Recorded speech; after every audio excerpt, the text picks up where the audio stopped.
Story time on how God got me back into church. Okay, so there was this church that the Father took me to. It was meant to be. Like how it was orchestrated. This was like last year, and I was going to the church for a while, right?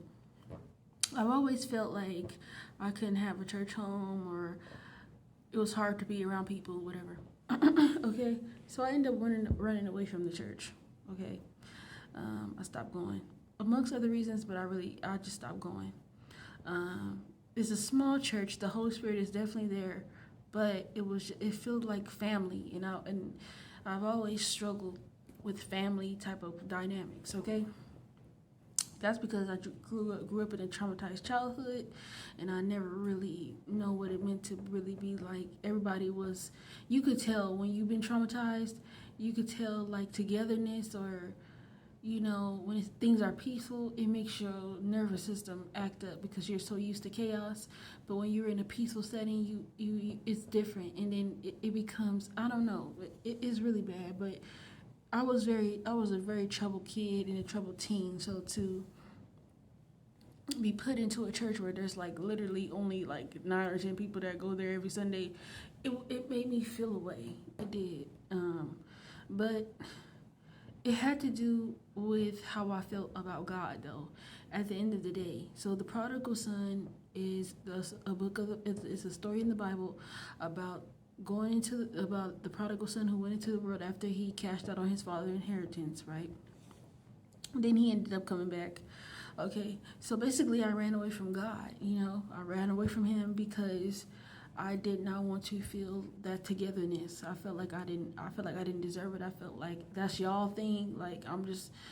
I've always felt like I needed to thug it out on my own, right? And Abba didn't want that for me no more. He did not want that. He wanted me to get out of that mindset. And so this is what I want to say. I'm going back to my story. Sorry. So I got sidetracked. So I washed my car. This is how I got back into the church. The same church that he initially brought me to, right, last year, which lets me know that he wanted me to always be at that church. Okay, so specifically this church. Okay, so what happened was I was washing my car. My earring dropped. My earring fell. Or no, it was missing, and I was trying to find it. I'm like, I just had this earring. Where is it? So I was looking for it, and so I pulled off to the side to try to look for it. And the parking meter man, the parking enforcement, he pulled up in front of me, and he was gonna get out and he was gonna ticket my car. But it turns out I opened my door, so before he could get to me, before he could like literally get out his car and come towards me, I was like, "Oh, I'm about to leave right now." I'm like, "I'm just leaving outside. I'm just looking for something. I'm about to leave." And he was a black man. He was like, "No, okay." He said, "I honestly didn't see you in the car. I had my hood on." He said, "Honestly, I didn't see you." And I was like, "Oh yeah, okay." And he was like, "But are you okay? Are you good?" I was like, "Yeah, I am good. Thank you." Long story short, we ended up talking about God. He ended up inviting me to his church. Okay. So I ended up going. It was 7:45 in the morning. I knew God wanted me in church. He even said the parking enforcement man. He even said, and he had the same name as my dad or my earthly father. Okay, his name was Richard. Okay, so I was like, I already knew that was a sign too. I was like, that's my dad's name. I'm like, okay, and I'm like, okay, I was not playing. He wanted me to be at church. And on his parking enforcement card, the last 4 numbers were 444, and I know 444 is open door, right? And so God is opening the door. So I end up going to the church service, whatever. I didn't really like it, but it was a good, cool little service, whatever. Talked about basically, if you don't work, you don't eat, things like that. It was like a money management things and working and stuff like that. But I ended up seeing 2 men from the other church, which are the sons of the lady of the church, so the pastor's wife. Her sons were at this church, and I'm like, Okay. And so when I had seen them, I was like, I know you. And like one of them, I seen one of them first, and then I seen another one. I was like, I know you. He was like, yeah, I know you too. I was like, tell your mom I said hi, your mom. And he was like, yeah, I'll tell her. I'll tell her you said hi. You know, I promise I'll tell her. I was like, you know what? I'm gonna tell her myself.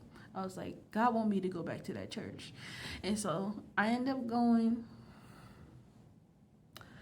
I'm telling you, like, it had to do with how I felt about God, though. It was about when you cannot receive love if you don't know love first. Love is Christ, God, the Father, the Ahaya, the I am that I am. And I was tussling with how He loved me. I was tussling with how He cared about me, and how can I be loved and cared for when I went through so many things. And it was about me and God. It wasn't about the people at the church. They were always gonna be there.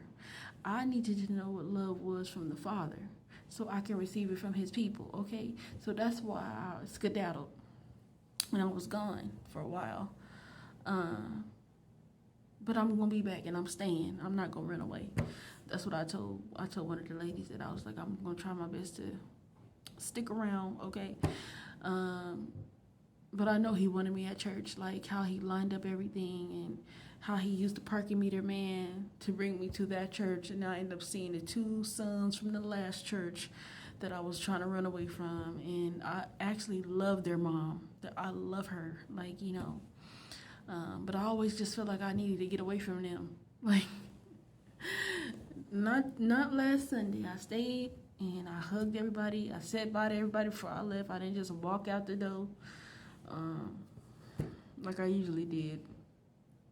I was a troubled kid. I was traumatized, troubled, but I gotta change. I gotta change my ways. I gotta change my ways. I can't be like I used to be. I know I have to change my ways. I know I do. Okay, because God ain't playing with me. You know how He lined up everything and how everything turned out. How everything was completely orchestrated by Him to get me back to that church. Okay, so like I told somebody yesterday, I said, if you are out of alignment, God will get you back in alignment. And you know He means business. Please be obedient, okay?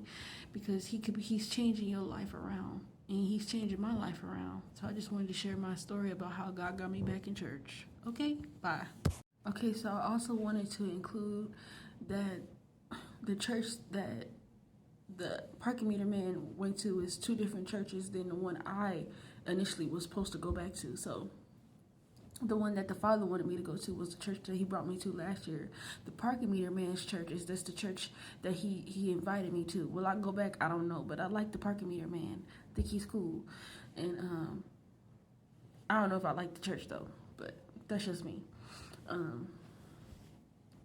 So I will be going back to the original church, which is actually my church home, because I've been going there for such a long time, and then I stopped going. Well, I was going there for quite a few months, and then I stopped going, and so it is going to be actually my church home. Okay, so not the parking meter man's church, but the other church that I ran away from. I just always had a problem with family dynamic. It always make me feel suffocated. I feel judged. They still don't know that I'm homeless in my car, and I won't tell them unless they see this video. And I'm just gonna tell them to pray for me. You need people to pray for you. You need people to pray for you, especially when you are in a situation where you are believing God for a promise and you're waiting for Him to bring it to fruition. You can go on my page. My story is on there. But God has brought me through the wilderness, whatever. Anyway, I'm in my restoration stage, so that's what's happening right now. He's restoring me. I'm in the middle of restoration and being restored and all kind of good stuff. So anyway, if you like this story, please comment below or like it and share it with your friends. Okay, bye.